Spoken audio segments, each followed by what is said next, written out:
क्या आपने कभी सोचा है कि हमारे मन में हर वक्त इतने विचार क्यों आते हैं? कभी भविष्य की चिंता, कभी अतीत की गलती और कभी कभी तो बिना वजह की बेचैनी।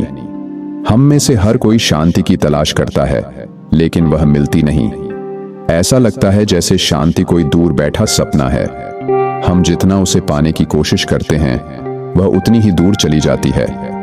पर क्या हो अगर आपको यह बताया जाए कि शांति आपके भीतर ही है, सिर्फ आप उसे महसूस करना भूल गए हैं। यही सवाल राजा आदित्य को भी परेशान कर रहा था। जब उन्होंने एक साधु देव प्रकाश के बारे में सुना, तो उन्हें लगा कि शायद वही उन्हें इस उलझन का हल दे सकते हैं। क्या सच में ऐसा कोई इंसान हो सकता है जो हर वक्त शांत और संतुष्ट हो? यही सोचकर राजा ने देव प्रकाश से मिलने का निश्चय किया। बहुत समय पहले की बात है। एक छोटे से गांव में एक साधु देव प्रकाश अपनी सादगी और शांत स्वभाव के लिए प्रसिद्ध थे। उनकी बुद्धिमत्ता के किस्से दूर दूर तक फैले हुए थे। राजा आदित्य ने उनके बारे में सुना और मन ही मन सोचा, क्या सच में वह इतने ज्ञानी और महान हैं जितना लोग कहते हैं? राजा ने तुरंत देव प्रकाश से मिलने का निश्चय किया। अगले दिन सूर्योदय से पहले ही वह अपनी सवारी पर बैठकर गांव की ओर चल पड़े। रास्ते में राहगीरों से उन्होंने देव प्रकाश के बारे में पूछा। हर किसी ने उनकी विनम्रता, सरलता और गहरे ज्ञान की प्रशंसा की। कोई कहता, उनके शब्द जीवन का अर्थ समझा देते हैं, तो कोई कहता, उन्होंने मुझे अपनी समस्याओं का हल दिखाया। राजा का उत्साह और बढ़ गया। राजा गांव पहुंचे तो देखा कि एक साधारण व्यक्ति झोपड़ी के बाहर बैठे मिट्टी के दीपक बना रहा था।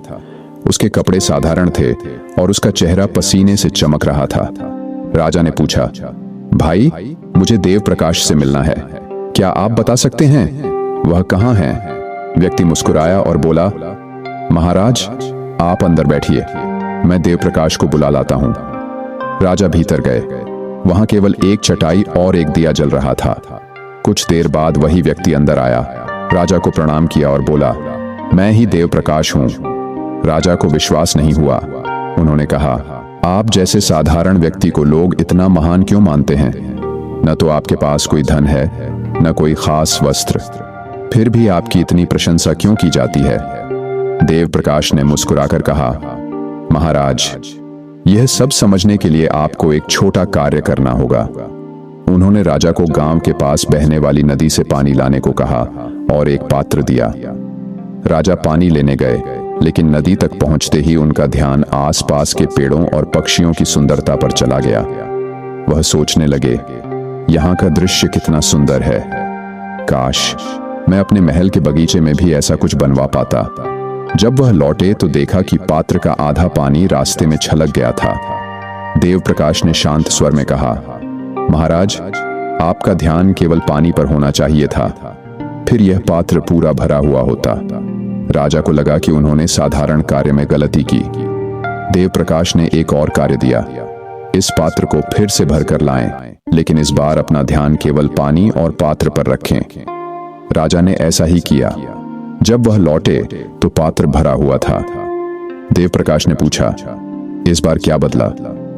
राजा ने कहा, मैंने केवल काम पर ध्यान दिया, मेरे मन में कोई और विचार नहीं आया। देव प्रकाश मुस्कुराए और बोले, महाराज, यही जीवन का सत्य है। जब हम हर कार्य को पूरी लगन और ध्यान से करते हैं, तो शांति अपने आप मिलती है।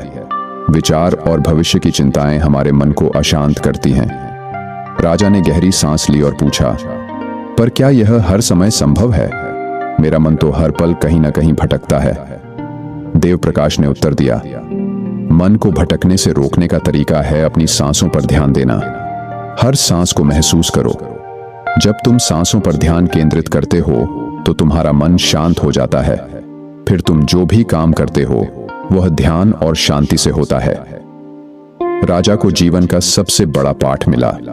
उन्होंने महसूस किया कि सच्ची शांति और संतोष केवल वर्तमान पल में जीने और ध्यान केंद्रित करने से प्राप्त होती है।